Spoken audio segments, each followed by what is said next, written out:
नमस्कार, मी डॉक्टर निकेत मंत्री. मी रक्तविकार तज्ञ आहे आणि आज आपण ऑटोलोगस बोन मॅरो ट्रान्सप्लांटबद्दल जाणूया. ऑटोलोगस बोन मॅरो ट्रान्सप्लांट म्हणजे स्वतःची स्टेम सेल पेशी वापरून आजाराला दूर करणे.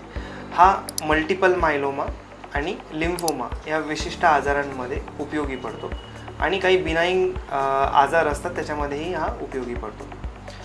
ऑटोलोगस बोन मॅरो ट्रान्सप्लांटमध्ये जेव्हा आपल्या शरीरातील कॅन्सर शून्य होऊन जातो, जसे की मल्टिपल मायलोमा कंप्लीट रिमिशनमध्ये किंवा लिम्फोमा हा कंप्लीट रिमिशनमध्ये येतो, त्यानंतर आपण ग्रोथ फॅक्टर्स आपल्या पेशंट्सला देतो आणि त्यांची जेव्हा पेशी वाढते त्याच्यातले विशिष्ट स्टेम सेल्स हे स्टेम सेल अफेरेसिस मशीनने कलेक्ट करून त्याला क्रायो प्रिझर्व करतो आणि ट्रान्सप्लांट करायच्या वेळी एक हाय डोस ऑफ किमोथेरपी देऊन विशिष्ट दिवशी म्हणजे डे 0ला ही स्टेम सेल पेशी परत आपल्या पेशंटला दिली जाते. याने स्टेम सेल्स परत शरीरात नॉर्मल पेशी बनवायला सुरू करतात आणि कॅन्सरच्या पेशींना नष्ट करतात आणि कॅन्सरवर आपण मात करतो. रक्तविकार व बोन मॅरो ट्रान्सप्लांट संबंधित कोणत्याही माहितीसाठी मेडिकवर हॉस्पिटल येथे आपण व्हिजिट करू शकता.